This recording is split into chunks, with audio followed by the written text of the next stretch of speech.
What happens when workplace design, technology, and innovation collide? In today's episode, we're stepping into the future of the contract interiors industry by rethinking how organizations experience space, technology, and performance. If you've been wondering how innovation is actually being implemented, not just discussed, this conversation is for you. We'd like to thank our presenting gold sponsors. Avanto, transforming your workflow from design to cash without the chaos. And the Collaborative Network, a platform where leaders in the contract interiors industry unite. Is your team overloaded? Avanto helps teams save time and money by using AI to handle daily work from order management and AP processing to task handling without adding headcount. It works inside the tools you already use, with no new dashboards to manage. Go to goavanto.com to see how we can run your daily operations. Welcome back, or welcome to the Trend Report, your inside look at the people, products, and ideas shaping the future of workplace design. I'm your host, Sid Meadows, and I'm glad that you've joined me for today's conversation with my guest, Matt Danyliw, the president of Avanto, and Leonardo Vargas, the chief innovation officer of Avanto. Welcome, Matt and Leo. How are you guys today? Doing great. Thanks for having us on, Sid. Well, I'm glad to have you here. And before we dive into some of the topic, I would like for both of you to just take a moment and introduce yourself. So Matt, tell us a little briefly who you are. You've been on the show before. We'll talk about that in a second too, but who are you? And just tell us just a little bit about yourself. Sounds good. By the way, I can't believe that was 5 years ago, but my name is Matt Danyliw. I'm the president and co-founder for Avanto. I've been in the furniture industry for over 25 years, started as a consultant, as a CPA, to a dealership, became the CFO, COO, and now the owner and president of Avanto. Focus mostly on operational solutioning around systems of record and culture regarding processes and implementing and operating successful, high-performing processes within this industry. Okay, that's great. We're going to dive into some of that. So Leo, tell us a little bit about yourself, please. Thank you. I've been in the IT industry for over 20 years. I started my career as a software engineer 2 decades ago. I created my own business almost 15 years ago. My previous business, Agile Dream Team, then we migrated to Agentic Dream. Recently, we were acquired by Avanto, and now my position here is as a Chief Innovation Officer. Well, I'm excited to have both of you here to dive into a little bit about what is Avanto, who are you guys, what are you doing today? But I'd also like to just take a moment and just say thank you, because you guys are a presenting gold sponsor of the podcast. So I really appreciate you being here. I appreciate your support of what we're doing. And, this show would not be possible without the support of our sponsors. So we appreciate you being one of our 2 presenting gold sponsors.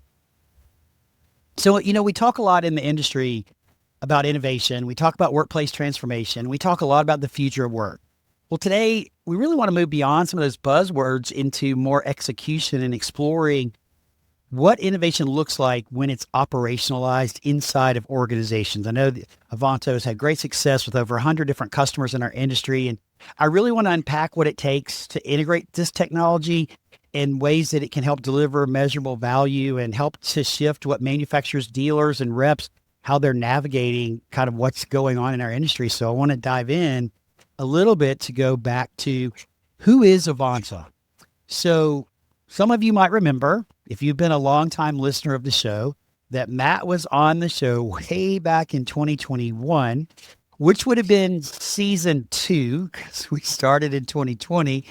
And it was episode number 55. If you want to go listen to me and Matt ramble from 5 years ago, we'll be sure to drop the link to that episode down in the show notes. But I'm sure a lot has changed in the past few years, Matt. Technology evolves on a daily basis. So do technology businesses. So let's start out with, in the simplest terms, who is Avanto? What do you do? So a lot has changed and a lot has stayed the same. So really, Avanto's core objective stays the same. We started trying to move this industry forward in both process and technology, and we're still doing that. I think what has changed is that we're now in the intersection of the built workplace, technology, and data. all supporting action and getting things done. And with that, we are participating in moving the industry forward. And so, one of the things that has obviously changed is we acquired Leo's company, and he is now a partner and our chief innovation officer for Avanto. And it changes our ability to take quicker, more meaningful partner position with our customers as well as the industry. Okay, so I want to explore that just a minute. And Leo, I'll come to you. What is it that your company that you sold to Avanto, what did you bring into the mix that's going to help move the industry forward?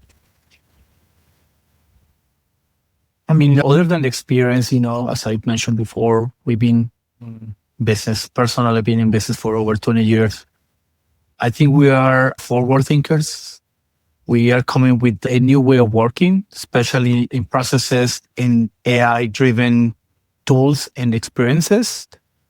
I think we're trying to shift a way of how Avanto was working and bringing not just only the people, people is important, but processes and mentality. This is one of the things that we want to change for Avanto and in the industry in general. Okay. So let's talk about what is it that the problems that you're solving for the manufacturers and the dealers you're working for? Because that I think will help everybody understand exactly what, as a tech company, that you do. So if you had to, Matt, say, these are the 3 problems we solve for our manufacturers or our dealers, what would those problems be? Absolutely. So I'm going to start with, though, sort of broadening the ecosystem that we interact with. So yes, we work with manufacturers and dealers very closely, and we're solving a lot of challenges that they have, but we also now work with end users. So enterprise level, global end users, connecting that to the industry. We work with manufacturer rep groups, and we work with installers and move partners with various stakeholders. So our ecosystem is growing in a meaningful way. Mm-hmm. High level, why does that matter? So we help all the stakeholders, so everybody I just mentioned, better manage risk based on faster and better collaboration, faster and better information, and then understanding the realities of the industry. So some of the most powerful things that I think Leo brings is his understanding of solutions that have been adopted by other industries. And that's very important. But the reality of the current state of the industry needs to be understood to be able to get to a future state. Mm-hmm. And so we're bringing enterprise level, globally relevant solutions to an industry that has largely been stuck in the 1980s and 90s. Mm-hmm.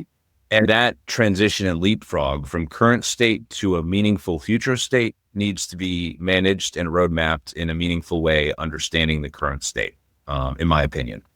And so we're able to reduce risk, reduce cost, and increase efficiencies for our customers. So if I had to put 3 things out on the table of what we do generically across the industry, those would be those 3 things. When you dig into the detail at a stakeholder level, those solutions may look different.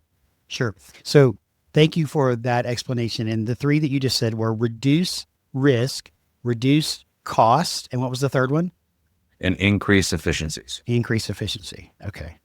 Well, I mean, I think everybody is always looking for ways to be more efficient in what they do, right? And when you're dealing with data and that transference of data from one system to another system, from the dealer to the manufacturer or the manufacturer back to the dealer, making sure nothing's lost in translation, because in our world, one letter change of a part number changes the entire look and feel.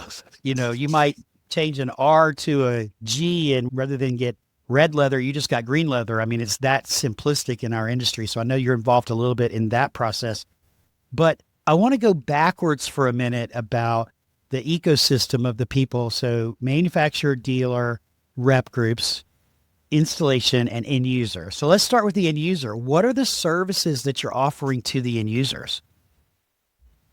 So this has been an interesting journey, being relevant to end users. So We are a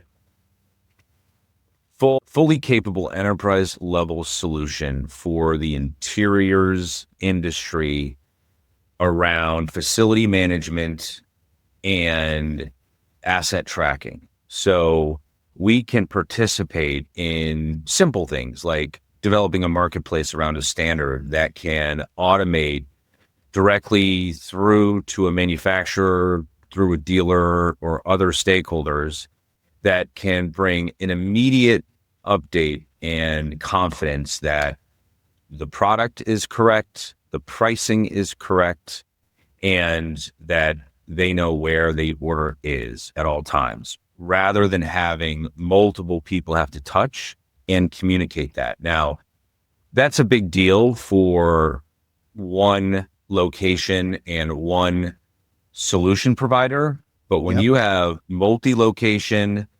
multi-continent, global footprint, multiple stakeholders, it becomes even a bigger deal. And when you're dealing with ADA issues, with, potential litigious situations where you're trying to get people back to work as fast as possible, it matters how fast you can get that order in and that it's happening and it's done correctly. And when there's a problem, why did that problem happen? Evaluate it, solution, and move forward. So does that make sense? It does, absolutely. And so I want to just correlate it to experience in my career. So there was a time in my career, I was a global account manager and a director of global accounts at Hayworth. And I dealt with this very thing with, a particular end user where we were working on projects literally around the world, and real estate in the US would want to know what was happening with the project in Hong Kong. And sometimes gathering that information took days. And so now basically what I'm hearing you say is you take all that information, the end user, I'm simplifying, has a dashboard, if you will. They can see where the product is, what's been ordered, when it was ordered, if the ship date's been applied. Now a ship date's been applied. So basically you're creating a ton of transparency and clarity around the project status, which is equally as important. And you honestly sound like to me simplifying the communication. Did I reframe that in the right way? You absolutely did, while respecting the current stakeholders, right? So all the people I talked about, rep groups, the dealerships, and the manufacturer, respecting the current business practices, right? We're not coming in to try and destroy and become a competitor with this ecosystem. We are correct. We are becoming an enabler and a facilitator for that ecosystem. So, and it's been very interesting being relevant at the global stage and bumping up against some enterprise level systems and solutions where we are collaboratively working with them versus competing with them, because this is a major pain point for our customers. And rather than trying to fight with current either stakeholders or other established solutions based on what Leo has created, we're able to work with them, not against them. That's great. And so Leo, I want to come to you for a second because you come from outside of the industry, and there are a lot of thought leaders in our industry that talk about how our industry will be transformed by process, not by product, and that there is a lot for us to learn from outside of the industry. So I'm curious, if somebody that's only been around this crazy ecosystem of furniture for a few months, what have you seen as some of the bigger challenges that Avanto can help address? I mean, these challenges are very common in manufacturing. I've been dealing with the manufacturing industry before, not specifically in the interior design, but there are some similarities. One of them is the resistance of change. I guess this is one of the big ones. C-levels, they encourage changes, they want to have latest and greatest, but middle managers, they always have, this is where we see the friction, most of the friction. They don't want to adapt into new tools, into new processes, but the fragmentation of the ecosystem is also a big part of it. That's why I think what we're doing here in Avanto is very meaningful, because we are trying to create an end-to-end solution from client and users or end clients to manufacturers, going through the whole channel, right? But in terms of the hardest part, I guess is the adoption of new way of working and the friction of adapting new technologies, and not only new tools, but intelligent tools or intelligent systems such as AI and such. So, Matt, go ahead. You want to add to that? Did you? Wow, I did. Okay. Very perceptive. I've been very impressed with Leo's team in bringing the assessment process to our solutioning and the weight that they give to culture as being just as important as technology maturity within a client or lack thereof. And it's been a very impactful concept to me when I look back on things that we've been successful at and things that we haven't been successful at, and how much our lack of understanding of the current culture of the organization we're working with has impacted the result. And so Leo and his team, along with all the other enterprise level solutions they brought to the table, have that, which is almost as important to this. And that's where the human aspect doesn't go away when you start talking about technology. Yep. So as an industry, we are somewhat resistant to change, not in the workplace necessarily, but we also, we don't really adapt to new technologies very well either. So we are fast innovators as an industry because we innovate new products for our customers to buy that are going to change the way that they work or change the workplace. But man, we are slow to adapting new things because it's kind of like that old comfortable shoe, right? It just fits really well the way we've been doing things over and over again, but there's always room for improvement. And I'm excited to learn more about the things you guys are looking to improve, as it does. Technology will certainly move our industry forward if we can adapt it, right? And get it out there. So Matt, when you think about an area that you're really focused on, earlier you talked about process or operational. Like, is that the first area that you're trying to really focus on to help to grow or change? Or what area is it that you're trying to focus on? Or are you? So our entire focus right now is on the outcome. It is the result of the technology being used. So as we go into a more futuristic state where AI becomes more of the pilot than the co-pilot in some of these processes, we are looking more at the process and the transaction that's being executed by the technology versus what platform or what SaaS system of record is being used. So it's less important to us regarding where the data is coming from. It's more important of what we're trying to accomplish with that data. And Understood. So, okay. Yeah, no, absolutely it does. But can you give me either one of you give me an example of like a process that operational process you've helped improve without violating any confidentiality? Like, tell us something that you've done. I won't give you any names, but so we've connected the selection and procurement process at an employee end user level all the way through inventory and asset tracking and tracking performance.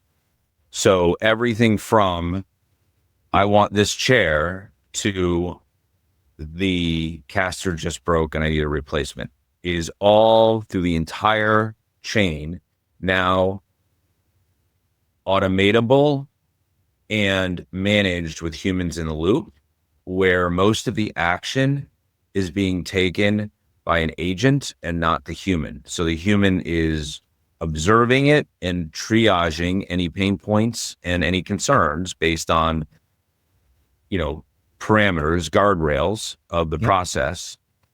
And so we are able to take a facility management experience from human heavy and burdensome and costly to a very efficient experience for all stakeholders. And what I didn't realize is how big of a pain point that is outside of our little, and I'm going to call it that, little ecosystem of dealers, manufacturers, and installers, is once you expand that out to the end user, you really understand where those disparate systems and processes start affecting people that are just trying to get a chair. Sure. And to them, it's just furniture. To us, It's not just furniture, right? It is our livelihood. It is our passion. It is what we try to do every day. But there's that missing connectivity to the end user that we're solving for. So hopefully that gave you an example. I can give you many more. No, but I want to clarify what I heard you say. Yep. So I'm a Fortune 100 customer. I'm working with you guys. I need 3 new chairs at my office in Miami. I can go into, whether I'm a facility manager in Houston, Texas, or a facility manager in Miami, I can go into the system and say, I need 3 new chairs for accounting. That then alerts the dealer of record that says, hey, we need 3 new chairs, which then the dealer would work with their manufacturer to get the appropriate pricing, whatever standards, all the standards are there. So the process becomes a lot shorter, faster. And then as the order gets processed, then the dealer gets a copy of the purchase order. The rep knows that the order's been placed. The factory's gotten their purchase order from the dealer.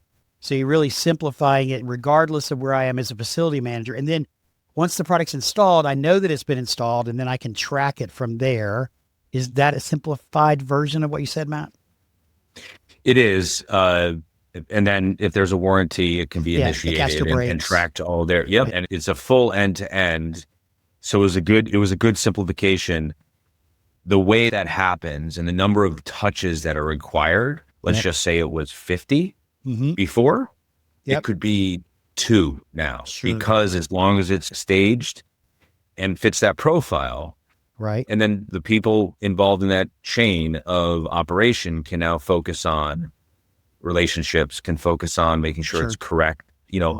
Why didn't it get there? Why is it taking 3 weeks versus 2 weeks? So you can focus on more value-added tasks. Yep. So I see the opportunity, obviously, from an enterprise perspective with a major Fortune 100, 500, with the major brands who have programs to support their global accounts worldwide and customers doing business worldwide.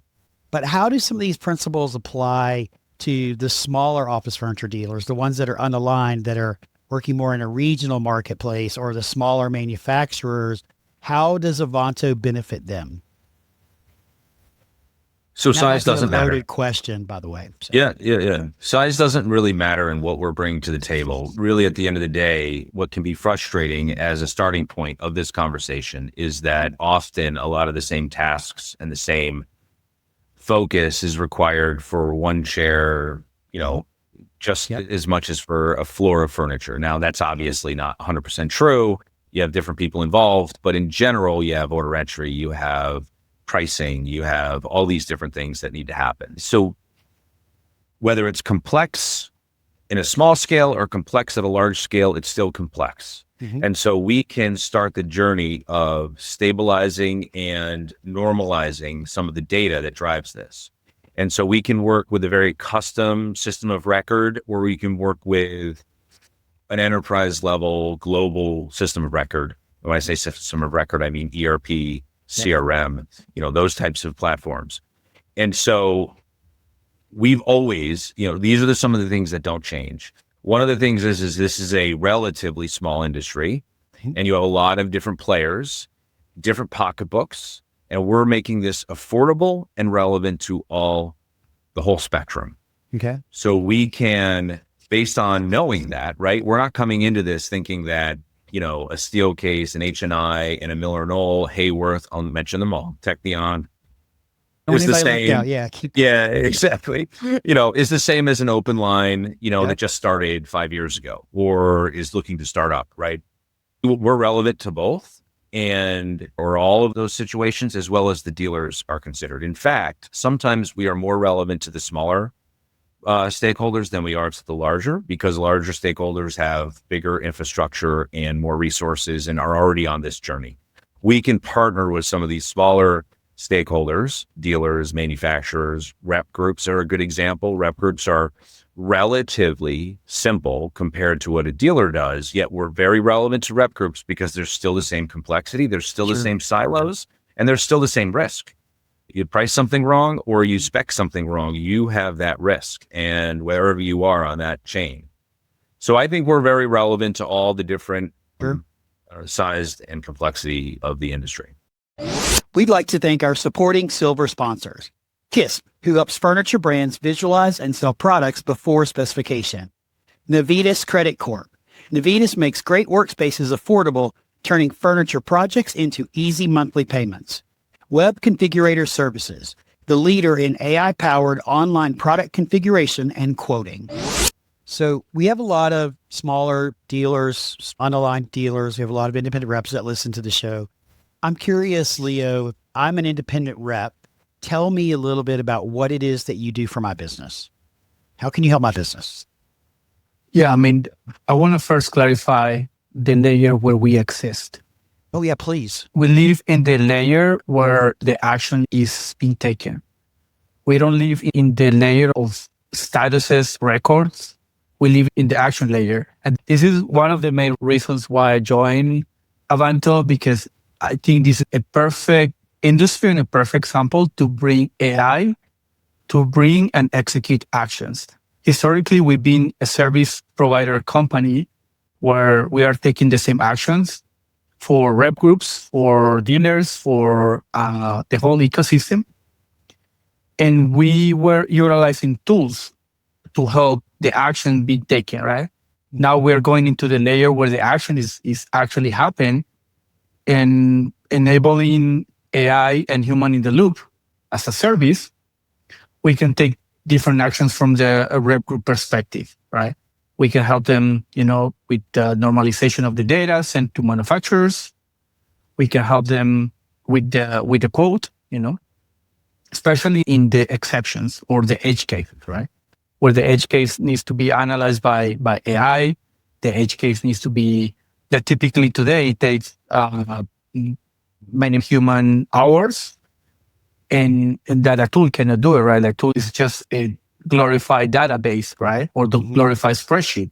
So we are actually helping getting the results getting done, right? For specifically now for this example, for the rep groups, right?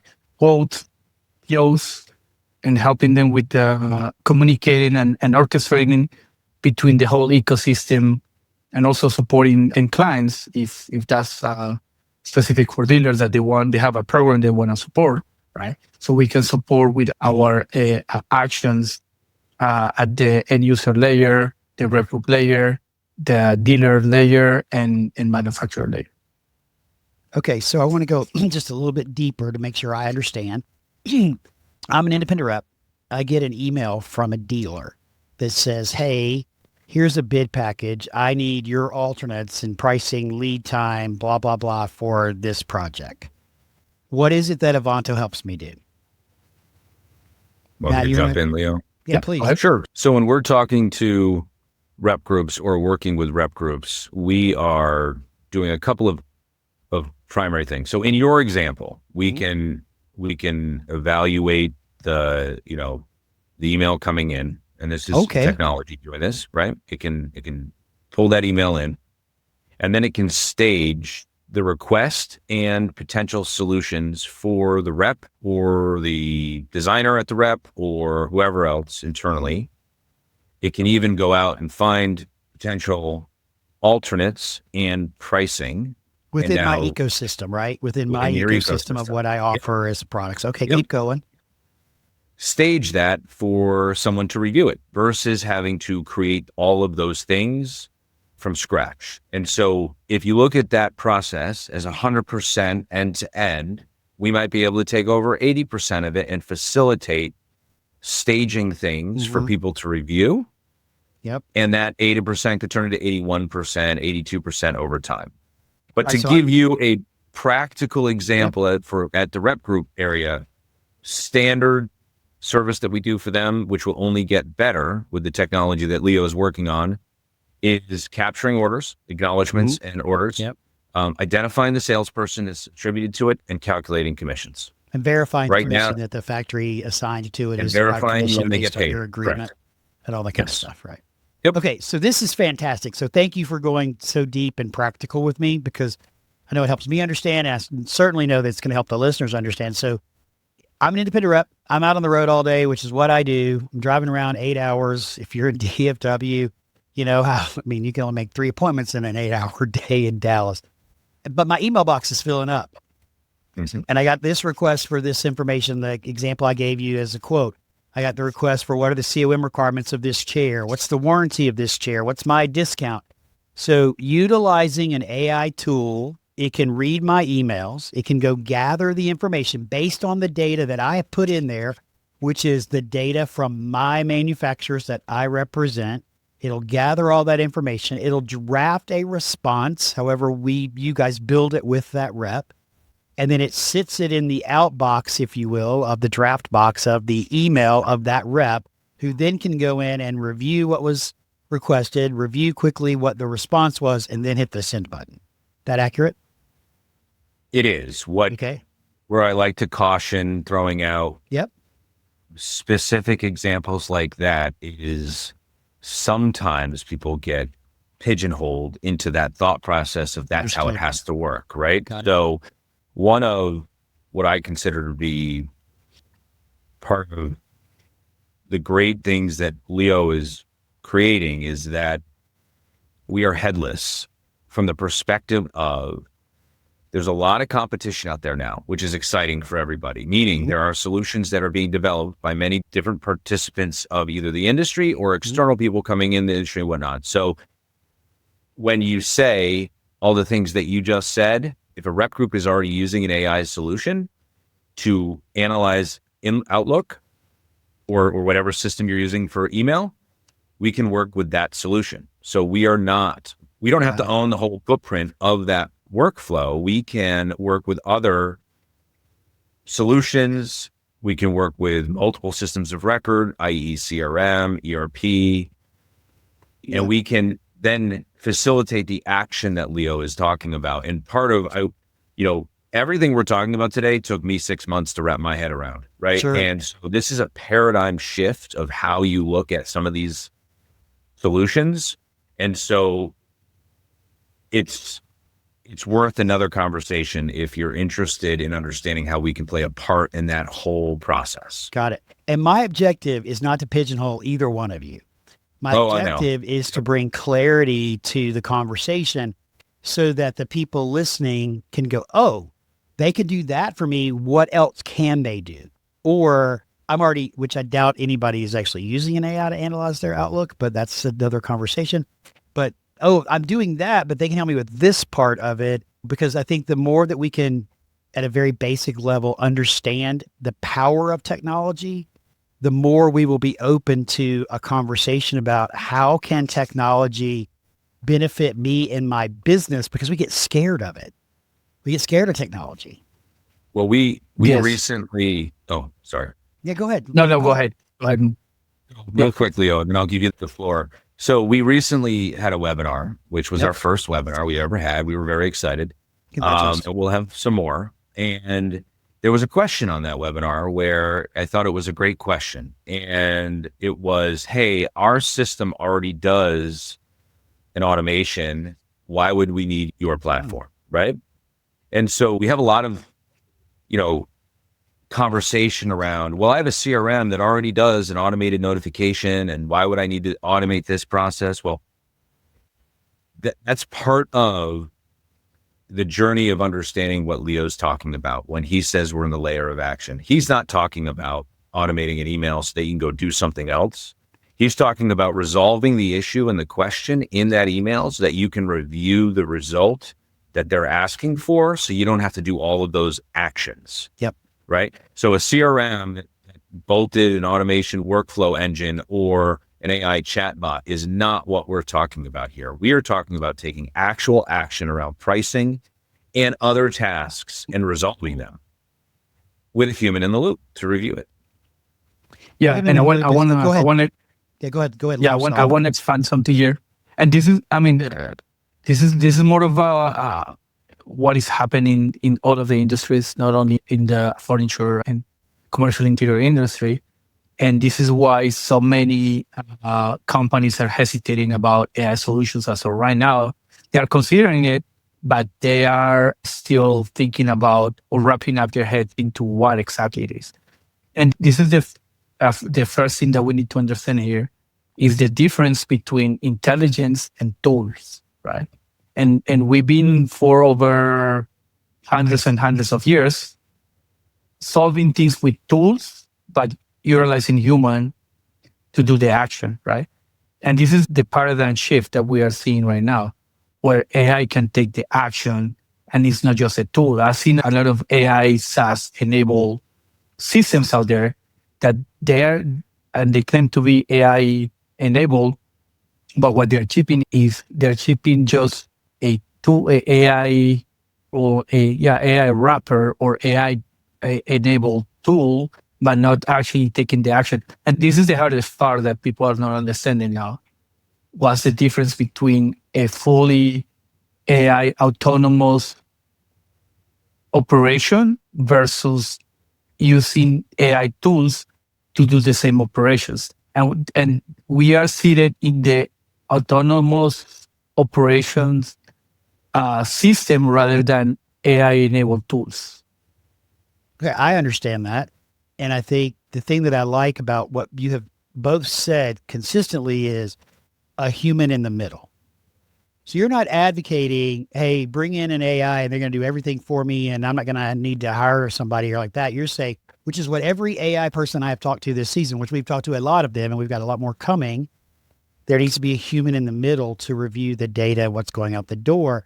But it does sound like whether I'm a dealer, we focused a lot on the independent rep, but whether I'm a dealer or an independent rep, you're going to give me tools, action tools that are going to help simplify, speed up the processes, use my data to make sure there's more accurate information out there. And you're giving me, honestly, it sounds like you're giving me an assistant, like to help me do a lot of things. Yeah. And what I'm mostly excited about is, everything you just said is accurate, is that we are creating something that can be used with your current tools that you use.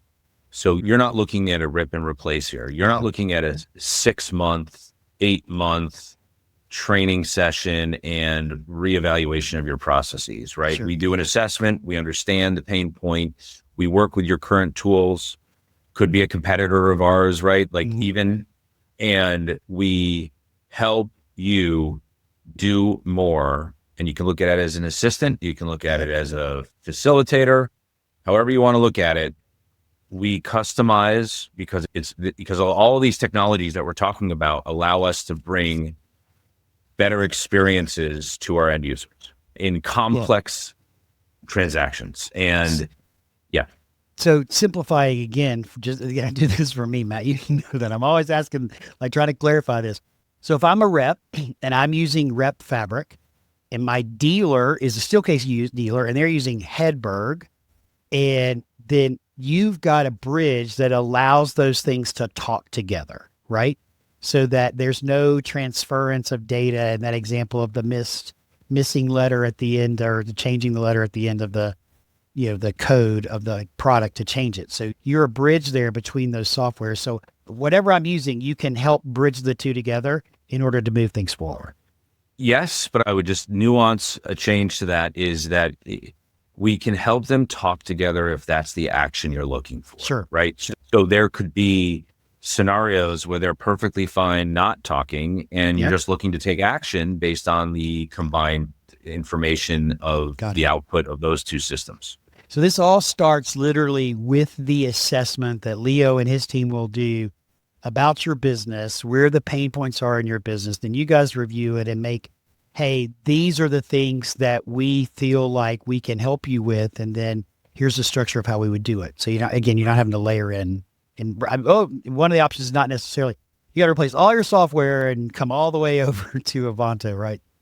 So, okay. Yeah, I've always said that the industry basically operates the same across all stakeholders, 85 to 90%, right? And there's that last 10 to 15%, percentages maybe off a bit, but there's a commonality in the processes that happen. And so we're focusing on both. Before, it was less on the whole thing. We were only focusing on either the special part or the standard part. Now we have the competence, the staff, the awareness and the capabilities to focus on the whole piece. So we're building tools that are standard experiences that are just typical across the industry. And then we're able to bring enterprise level based on your direction, your secret sauce. And we're able to put that in action. Love it. Okay. So you mentioned a webinar, and you did a webinar recently, and you learned a lot from that webinar, which is great. We should be learning every day, right? So that webinar was about your new product called Strata. So what is Strata? Leo, you want to give us your definition of Strata, and then we'll let Matt give his definition. Sure. See if you guys we can compare notes. Yeah. Strata is a AI-driven system of action, as I previously said, that contains multiple layers. One of the main layers is the AI knowledge base. This is where your operations, your guardrails, your procedures, approval chain list. Then we have the agentic skills. This is where, like the specifics of how an agent tackles a specific workflow. And then we have the agentic layer, which is the actual action taken by our agents. Then we have the human expert in the loop, we like to say that since AI is not 100% perfect, and we call it experts because it's actually volunteers or people in the company that with many, many years of experience in the industry, that they can leverage their existing expertise to accommodate these edge cases, right? Like when the AI is having a flow or just doesn't know what to do in certain really deep, hard to tackle cases. So we immediately, automatically assign an expert, because that's the thing. Strata is the system of action. So we want to be able to tackle the operational actions, regardless if it's with agents or with humans, but we want these things to happen and put the manufacturer to keep doing what they're good at, the dealers doing what they're good at, and removing all of the complexity from the ecosystem. Okay, that's great. Matt, would you add anything to that? I really wouldn't. Nothing of intelligence. Leo's the man. That's great. So, I talk to a lot of leaders, a lot of manufacturing leaders, specifically small businesses. So I talk to a lot of small business dealer leaders, and they're all asking questions of, how do I use AI? Where does AI fit in my business, right? And what can I use AI for? And I know that's probably like opening a can of worms, but if you were talking to a small business leader outside of an assessment that you've mentioned, where would you tell them to start? Where would you tell them to look to use AI to help move their business forward? So I would have two different messages. One is you're starting from the wrong place. You need to look at what are you trying to accomplish first. So rather than saying, where can I use AI? It's what are you trying to accomplish to make your strategy and your goal come to fruition? And if it's whatever that is, that's where your starting point of the answer, in my opinion. The second question I would ask, or the second thing I would say is, what are you doing now from the perspective of, are you at square zero, square one, or have you done anything? Meaning, ask your employees, how do they use it? Are you being curious about what kind of tools are out there? And just starting is the most important, is start using ChatGPT, start using Claude. Yep. And understand how your teammates are using it, and start the conversation, have a dedicated meeting, had a team meeting about what are you using AI for in your personal life, and what are you using it in professional life? And if those things have started, then you're at least not at square zero, and you're on that journey. But most importantly, no one can tell you how you can use AI if you don't know what you're trying to accomplish, right? That's where you start. Leo? I want to add here something. Again, same thing, operational clarity.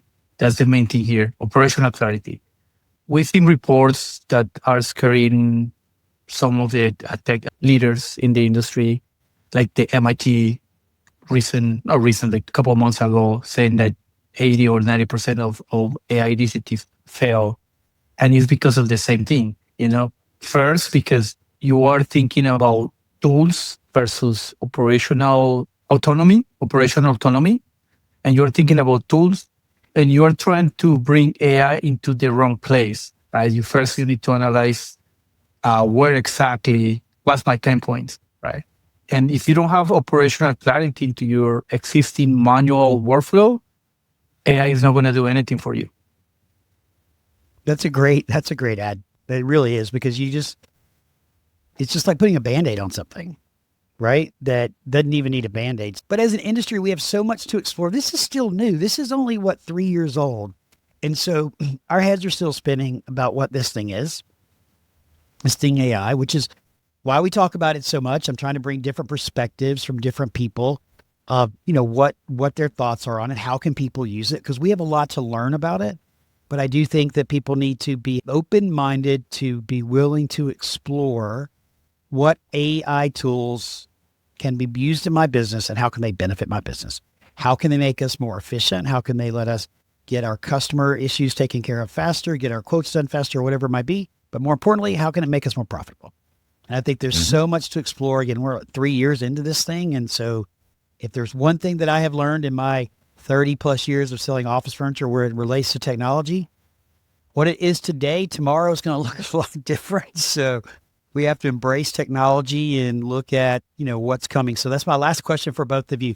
So Leo, we'll start with you and then we'll wrap up with Matt.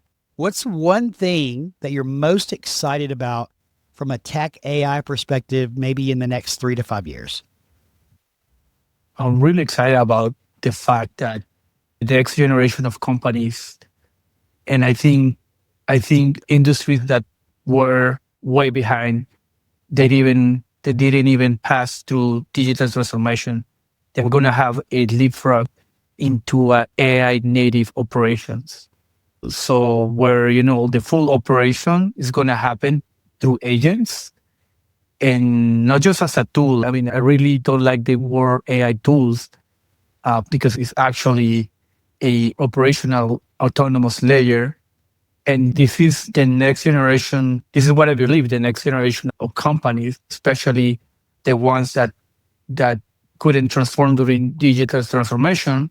They are going to go all full to AI native operations and bringing AI to solve all of the complexity inside their system. Okay, that's pretty exciting. Matt, what would you say? How would you answer that question? So I would say I'm going to answer it from the perspective of where we're going and where we are. And so in the next, I guess I'm most excited about the fact that I've never worked with a technologist like Leo, who has the curiosity of the why and then getting to the how of creating a solution, and which creates a relationship at our leadership level that is collaborative and objective driven versus contentious between operations and technology, which can often happen. Yeah, you got to get everybody on the same page and everybody talking together, right? So, gentlemen, this has been a fascinating conversation. And honestly, I feel like we're just like scraping the surface here of all the different things that we could talk about, because it is so important. And if our community would like to get in touch with you to continue this conversation with you directly, what's the best way for them to do that, Matt? Just reach out to me on LinkedIn directly or send an email to sales@goavanto.com and we'll connect you with the right people. Awesome. Leo, how can our community get in touch with you? Yeah, LinkedIn. I like to post, mostly posting daily on these new things in good operational autonomy and all of that. So LinkedIn is the best place. We will be sure to drop all of that information, your LinkedIn profiles, email addresses, website addresses, into the show notes. So if you'd like to reach out to either one of them, that's the easiest way to find that information. Gentlemen, I can't thank you enough for being here today and sharing all of your insights with us. We'd like to thank our community bronze sponsors, Catalyst Consulting Group, Reseat, and Staffing Plus. And to those of you listening, I hope that you got a lot of amazing value out of today's conversation.